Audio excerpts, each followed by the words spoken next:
Hello and welcome, ladies and gentlemen, to your weekly Formula One news roundup. And this week, we will be discussing the future of this man, Sebastian Vettel, who's been obviously in the news as of late, because obviously, as we know, his Ferrari contract at the end of 2020, is coming to an end. He will be leaving the Ferrari team, and obviously, there's plenty speculation about where is Vettel heading off to next. Is he taking a sabbatical? Is he retiring from the sport altogether? Or is he going to go to, let's say, a team like Haas, Red Bull, or Racing Point? We simply don't know yet. However, what we do know is what can be confirmed by Sebastian Vettel himself and what is being talked about in the news rounds up. So, obviously, there's been a lot of speculation about Vettel, and the most recent speculation is, basically Vettel going to Aston Martin Racing, which is currently known to be Racing Point.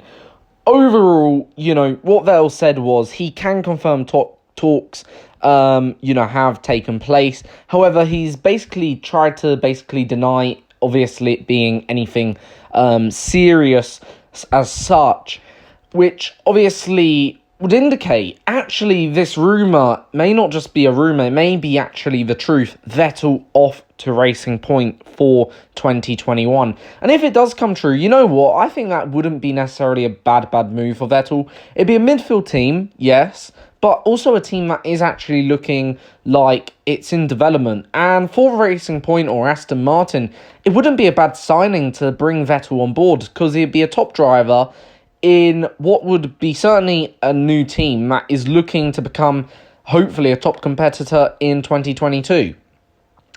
But where does this then leave Sergio Perez? And yes, this obviously is the bigger question. Where does Sergio Perez go if he does get put to one side for Sebastian Vettel? Because it won't be Lance Stroll getting put to one side. I can assure you that now.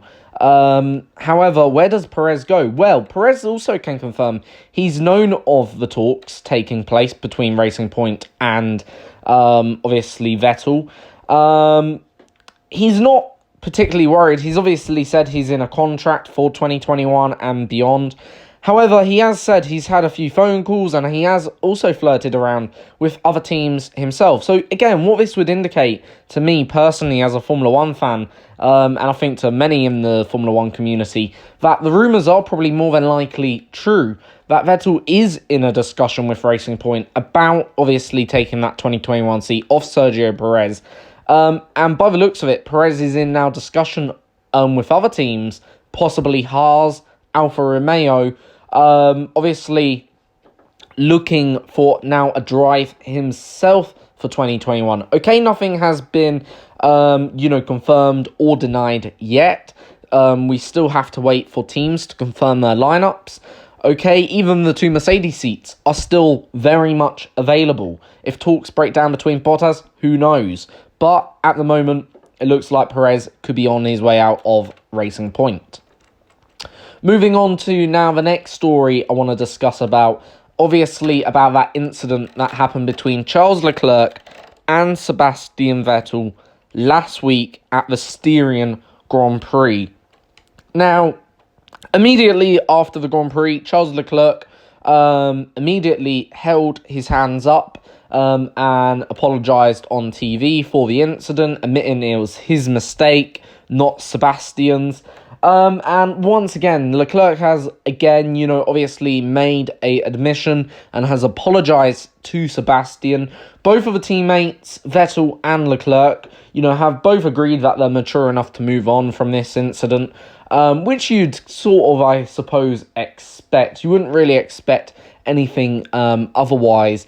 But, obviously, I think it's good that Charles Leclerc can obviously hold his hands up here, and apologise for the error and misjudgment. And, I think that's probably very, very good for Ferrari. However, I still think it doesn't really change much. Ferrari, I think really that was, to me, a primary example why Charles Leclerc isn't ready to lead a team like Ferrari. He's still got that naivety in him. Yes, he apologised. I get that. Yes, that is maturity. It shows, he's learning. But he's still learning. Whereas Vettel is really that number one, really, still, in terms of maturity.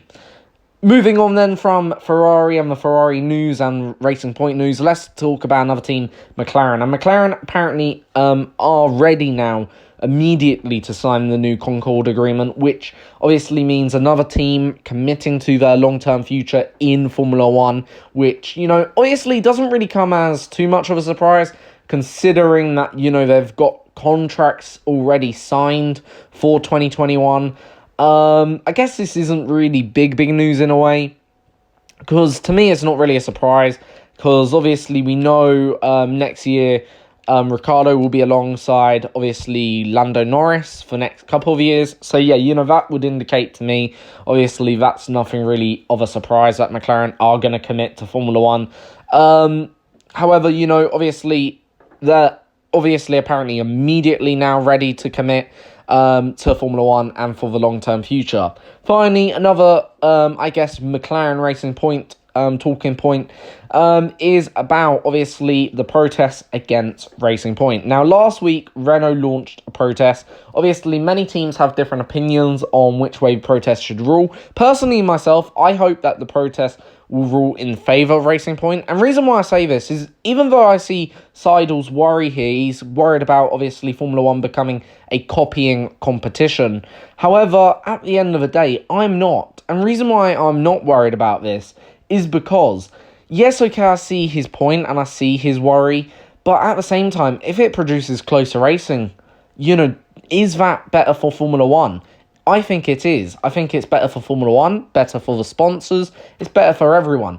And it's not like every Formula One team is going to copy. There's still going to be innovation in Formula One, because Formula One's all about innovation.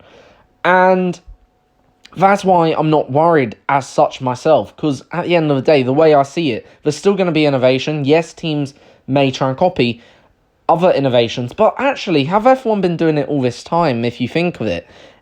Like, if, there's a groundbreaking design on any of the cars, for instance, the F-duct, that was quite a groundbreaking design, and everyone needed it on their car come 2010.